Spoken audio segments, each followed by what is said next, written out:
నమస్కారం. Welcome to నవలా హృదయం. ఈరోజు కథ వసంత శిశిరం. రచించిన వారు శ్రీమతి నవీన గారు. కథలోకి వెళ్లబోయే ముందు ఛానల్ను సబ్స్క్రైబ్ చేయడం మర్చిపోవద్దు. ఇక కథలోకి వెళ్ళిపోదాం. అందరితో పాటు లోపలికి వెళుతున్న శిశిరను పొదల చాటుకు తీసుకెళ్లాడు వాసు. గారాలు పోతూనే ఆమెతో జరిగిన విషయాల గురించి అడిగి తెలుసుకుంటాడు. నాకు స్వీట్ ఇక్కడే కావాలి, ఇప్పుడే కావాలి అని అతడు మారం చేస్తుంటే శిశిరకు ఏం చేయాలో పాలుపోలేదు. అలా ఎలా ఇక్కడికి వస్తుంది? పదండి వెళ్దాం, పోనీ నేను వెళ్ళి తీసుకురానా అని శిశిర అంటుంటే, నేను రాను, నువ్వు కూడా వెళ్ళకూడదు అంటూ చిన్నపిల్లాడిలా ముఖం పెట్టాడు. దేవుడా అని శిశిర మనసులో అనుకుంటూ నిట్టూరుస్తుంటే ఆమె మొర దేవుడు ఆలకించినట్లుగా వాసు ఫోన్ మ్రోగింది. స్క్రీన్పై కనబడుతున్న కిషోర్ పేరు చూసి విసుగ్గా ఫోన్ ఎత్తాడు వాసు. కిషోర్ మాట్లాడుతూ, ఇప్పటిదాకా మాతోనే ఉండి అంతలోనే ఏమైపోయారా అనగా, ఇప్పుడేంటి విషయం చిరాగ్గా అడిగాడు వాసు. అమ్మ రమ్మంటున్నారు, ఏదో పని ఉందంట అంటుంటే వస్తున్నాం అని ఫోన్ పెట్టేసి నిరాశగా శిశిరవంక చూస్తూ, వెళ్దామా అని అడిగాడు.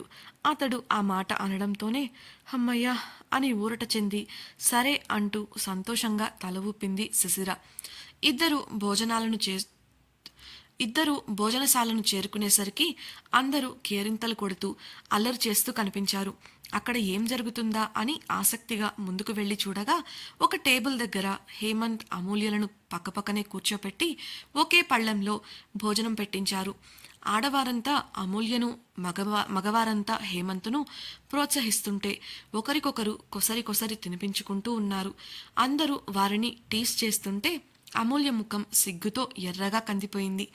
ఒక్క అవకాశం దొరికితే అక్కడి నుంచి పారిపోదామా అన్నట్లుంది ఆమె పరిస్థితి. ఆమె ఇబ్బందిని గమనించిన భానుమతి, ఇక చాలేండ్రా మీ అల్లరి, వెళ్ళి మీరంతా కూడా భోజనానికి కూర్చోండి, ఆలస్యమవుతుంది అని అనడంతో అందరూ నవ్వుకుంటూ ఎక్కడి వాళ్ళు అక్కడే సెటిల్ అయ్యారు. వాసు శిశిరలు కూడా భోజనాలు పూర్తి చేశారు. వాసు స్వీట్ అడిగిన విషయం గుర్తుపెట్టుకున్న శిశిర ఒక కప్లో స్వీట్ని పెట్టుకొని వాసు వైపు నడిచింది. అది గమనించిన వాసు కావాలని ఆమెను పట్టించుకోకుండా ఫోన్ చెవి దగ్గర పెట్టుకుని తన గదికి వెళ్ళిపోయాడు. పిలుస్తున్నా పలకకుండా వెళ్ళిపోతున్న వాసును వెంబడించింది శిశిర. ఇంతలో మీనాక్షి, భానుమతి ఆమెను ఆపేసి, శిశిర, పైన అమూల్య వాళ్ల కోసం గది సిద్ధం చేయాలి, నువ్వు మాతో రారాదు అని అడిగారు. సరే అత్తయ్య, ఈ స్వీట్ని ఆయనకిచ్చేసొస్తాను అంటూ తన చేతిలో ఉన్న కప్పును చూపించింది శిశిర. సరే, ఆ పని చూసుకొని రాలే, పైన అమూల్య గదిలో ఉంటాము అని చెప్పి వెళ్ళిపోయారు ఇద్దరు. గదిలోకి వెళ్ళిన శిశిరకు వాసు మంచంపై విష్ణుమూర్తి భంగిమలో పడుకొని నవ్వుతూ దర్శనమిచ్చాడు. శిశిర అతడికి స్వీట్ బౌల్ను అందిస్తూ, ఇదిగోండి మీరు అడిగిన స్వీట్, లేచి తినండి అని చెప్పగా అతడు తల అడ్డంగా ఊపాడు. శిశిర అసహనంగా చూస్తుంటే పెట్టమన్నట్లు నోరు తెరిచాడు. శిశిర తల అడ్డంగా ఊపుతూ దూరంగా జరగబోయేలోపు ఆమె చేయి పట్టుకొని మీదికి లాక్కున్నాడు వాసు. చేతిలో ఉన్న బౌల్ ఒరగకుండా జాగ్రత్తగా పట్టుకొని తనను తాను సంభాళించుకుంది శిశిర. కోపంగా తల ఎత్తి చూసేసరికి వారిద్దరి ముఖాలు ఒకరికొకరికి 3 ఇంచుల దూరంలో ఉన్నాయి. శిశిర కంగారు పుట్టి ప్రక్కకు జరగబోగా ఆమెను అలా చెయ్యనివ్వకుండా ఒడిసి పట్టుకున్న వాసు ప్రేమగా చూస్తూ, పెట్టు అని చెప్పి నోరు తెరిచాడు. వేరే అవకాశం లేకపోవడంతో స్పూన్తో కొంచెం స్వీట్ని నోటికి అందించింది శిశిర. చక్కగా నోటితో అందుకొని ఆ రుచిని ఆస్వాదిస్తూ మరోసారి మైమరపుగా ఆమెను చూశాడు వాసు. అలిగినట్లుగా ముఖం పెట్టి వాసుకి స్వీట్ పెడుతుంది శిశిర. ఆ స్వీట్ రుచి గురించి భోజనాల దగ్గర అందరూ చెప్తుంటే కొద్దిపాటి తేడా అయినా ఉండే ఉంటుంది అని ఊహించాడు. కానీ రుచి ఇంత ఖచ్చితంగా అలానే ఉంటుంది అని అతడు అస్సలు ఊహించలేదు. ఒక ప్రక్క చదువు, బిజినెస్ చేయాలన్న ఆశయం, మరో ప్రక్క ఇలా వంట, చిత్రలేఖనం, దేనిలో చూసినా అత్యంత ఉన్నత స్థాయిలో ఉంది ఆమె పనితీరు. ఆమెను మెచ్చుకోకుండా ఉండలేకపోయాడు. తనకు ఎంతో ఇష్టమైన మనిషిలో ఇన్ని రకాల ప్రతిభలు ఉన్నాయని అనుకోగానే అతడిలో ఆనందం పెల్లుబికింది. వెంటనే ఆమె బుగ్గలు పట్టుకొని చెంపపై ముద్దు పెట్టాడు. అతడు అలా చేసేసరికి దూరంగా జరిగి చిరుకోపంగా అతన్ని చూసిన శిశిరకు అతని కళ్ళల్లో ఈసారి చిలిపితనం, అల్లరికి బదులు కేవలం ప్రేమ మాత్రమే కనిపించింది. ఆ ప్రేమను తనలో వచ్చిన కోపం మాయమై గందరగోళం నెలకొంది. ఎందుకు ఈ మనిషికి నాపై ఇంత ప్రేమ? పెళ్ళయిందనే కాని ఏ రోజు ఒక భార్యలా అతనితో ఉండలేదు. ప్రతి విషయంలో నాకు తోడుగా ఉంటూ వచ్చారు. అద్దం కూడా మనం ఇచ్చిన దాన్ని మాత్రమే చూపుతుంది. నవ్వితే నవ్వుని, ఏడిస్తే ఏడుపుని. కానీ ఈయనెందుకు నేనేం చేయకపోయినా నన్ను ఇంతగా ప్రేమిస్తున్నారు అని అనుకోగానే శిశిర మనసు బరువెక్కింది. అతన్ని అలానే చూస్తూ ఉండిపోయింది. ఇద్దరు కాసేపు అలా ఒకరినొకరు చూసుకుంటూ వేరే లోకంలో ఉండిపోయారు. ఇంతలో హాల్ నుంచి ఎవరివో నవ్వులు వినిపించడంతో ఈ లోకంలోకి వచ్చారు. అతడి పట్టు సడలడంతో అదే అదునుగా అతనిపై నుంచి లేచి మంచం దిగి దిక్కులు చూడసాగింది శిశిర. ఆమె నుంచున్న తీరుకు ఆమె సన్నని నడుము, లోతైన నాభి గాలికి ఎగురుతున్న ఓణిచాట నుండి వాసుతో దోబూచులాడుతున్నాయి. అసలే ఆమెకు దూరంగా ఉండటానికి సాయంత్రం నుంచి విశ్వ ప్రయత్నాలు చేస్తున్నాడు. ఎంతో కష్టంగా మంచం దిగి దగ్గరగా నడిచాడు. శిశిర కంగారుగా నేల చూపులు చూస్తూ నన్ను అత్తయ్య రమ్మన్నారు, వెళుతున్నా అంటూ చేతిలోని బౌల్ని మంచంపై పెట్టి తలుపు వైపుకు తిరిగింది. ఆమెను వెనుక నుంచి అమాంతం మీదికి లాక్కొని ఆమె చెవిలో గుసగుసగా ప్లీజ్ ఇంకొక్కసారి ఇదే లాస్ట్ అని అడిగాడు ఘారంగా. శిశిర కంగారుగా చూస్తుంటే వాసు చేతిని ఆమె ఓణి నుండి లోపలికి తీసుకెళ్లి నడుమును తడిమాడు. శిశిరలో కలుగుతున్న అలజడికి గుండె కొట్టుకునే వేగం పెరగగా అతడి స్పర్శకు మైకం కమ్మినట్లు అయ్యి నెమ్మదిగా కళ్ళు మూసేసింది. ఆమె నడుమును తడిమిన వాసు ఒక్కసారిగా ఆమె పొట్టపై చెయ్యి వేసి గట్టిగా ఒత్తాడు. ప్రాణం పోయినట్లయి అతడి వైపు తిరిగి అప్రయత్నంగా అతడి మెడ చుట్టూ చేతులు పెనవేసి అతడి మెడవంపుల్లో ముఖం దాచుకుంది శిశిర. చిన్నగా ఆమె చెవిలో నాకిప్పుడు ఏం చేయాలనిపిస్తుందో తెలుసా అంటూ తన మదిలో ఉన్న ఊసులు చెప్పాడు వాసు. కాసేపు ఆమె వెచ్చటి కౌగిలిని ఆస్వాదించిన వాసు చిన్నగా నవ్వుకుంటూ నువ్వు ఇలానే ఉంటే నా మాట నేను నిలబెట్టుకోలేను. ఆ తర్వాత మళ్ళీ మాట ఇచ్చి మోసం చేశానని అనకూడదు నువ్వు అన్నాడు. అతడి మాటలకు కళ్ళు తెరిచిన శిశిర తానున్న పరిస్థితిని చూసుకొని సిగ్గుతో అతని కౌగిలి నుండి విడివడి అక్కడి నుంచి వేగంగా బయటకు వెళ్ళిపోయింది. మంచంపై కూర్చున్న వాసు స్వీట్ బౌల్ చేతిలోకి తీసుకొని దర్జాగా వెనక్కు వాలి శిశిర వెళ్ళిన తలుపు వైపు చూస్తూ నవ్వుకుంటూ స్వీట్ తిన్నాడు. బయటకు వచ్చిన శిశిర తల కొట్టుకొని నేరుగా భానుమతి వాళ్ళు ఉన్న అమూల్య గదికి వెళ్ళింది. తలుపు తెరిచిన ఆమెకు బోలెడన్ని పూల సంచులు దర్శనమిచ్చాయి. ఇన్ని పూలా అన్నట్లు కళ్ళు పెద్దవి చేసి ఆశ్చర్యంగా చూస్తుంటే అది గమనించిన మీనాక్షి ఏంటి శిశిర అలా చూస్తున్నావు?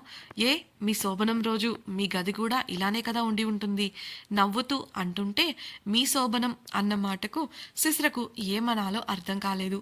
ఒక వింతైన నవ్వు నవ్వి అదే ఎక్స్ప్రెషన్తో వెళ్ళి ఒక పూల సంచిని పట్టుకొని ఏం చేయాలో చెప్తే నేను కూడా చేస్తానాంటీ అని అనగా తన ప్రణాళికను వివరించింది మీనాక్షి.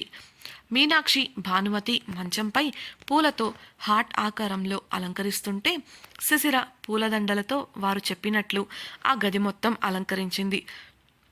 ఆ తర్వాత సాంబ్రాణి కడ్డీలు వెలిగించి పెట్టి కావాల్సిన పండ్లు స్వీట్లు అక్కడే ఉన్న ఒక బల్లపై సిద్ధం చేసింది. ప్రశాంతంగా నిశ్శబ్దంగా ఉంది అక్కడి వాతావరణం. దాన్ని భగ్నం చేస్తూ చాలా సీరియస్గా పనిచేస్తున్న శిశిరను మీనాక్షి మీకు కొత్తగా పెళ్ళయింది కదా మీ ఫస్ట్ నైట్ ముచ్చట్లేంటి శిశిర అని అడిగింది. ఆ ప్రశ్న విన్న శిశిర కంగుతిని ఏమని సమాధానం చెప్పాలో అర్థం కాక నీళ్లు నమిలింది. భానుమతి కల్పించుకొని రాను రాను నీ కల్లరి ఎక్కువ అవుతోంది మీనాక్షి ఏంటి ఆ ప్రశ్న అంటూ విసుక్కుంది. అబ్బో నీ కొడుకు ఎలా అల్లరి చేశాడనే విషయం గురించి చెప్తుందని భయపడుతున్నావా భాను అంది మీనాక్షి అల్లరిగా. వాసు గురించిన ప్రస్తావన రాగానే కొంతసేపటి ముందు అతడు ఆమె చెవిలో చెప్పిన ఊసులు గుర్తొచ్చి ఆమె బుగ్గలు సిగ్గుతో ఎరుపెక్కాయి. దానిని వారి ముందు వారికి తెలియకుండా ఉండటం కోసం కప్పిపుచ్చుకోవడానికి ప్రయత్నించింది. కానీ మీనాక్షి అది చూసి భానుమతికి సైగ చేయడంతో ఇద్దరు ముసిముసిగా నవ్వుకున్నారు. వారి నవ్వులు విన్న సుశీర త్వరగా పని ముగించి ఇక నేను వెళ్తానత్తయ్యా అని చెప్తుంటే మీనాక్షి మాట్లాడుతూ మీ ఆయన దగ్గరకు తర్వాత వెళ్ళొచ్చులే కానీ ముందు వెళ్ళి అమూల్యకి సాయం చేయి కాస్త నీ ఎక్స్పీరియన్స్ ఇంకొన్ని చిట్కాలు ఆమెకు షేర్ చేస్తే అసలే కొత్తగా పెళ్ళయింది కాస్త ఉపయోగపడతాయి అల్లరిగా అంటుంటే సుశీరకు సిగ్గుగా అనిపించింది మనసులో ఎక్స్పీరియన్సా ఏం చెప్పాలి నా బొంద అనుకుంటుండగా ఇక చాలేవే నీ ఆటలు అంటూ మీనాక్షిని సున్నితంగా కసిరి వెళ్ళి అమూల్యని రెడీ చేసేసిరా అని చెప్పి ఆమెను అక్కడి నుంచి పంపించేసింది భానుమతి. శిశిర ఆ గది నుండి వెళ్ళిపోయాక మీ అదృష్టానికి నాకు ఈర్ష్యగా ఉంది భాను అంది మీనాక్షి.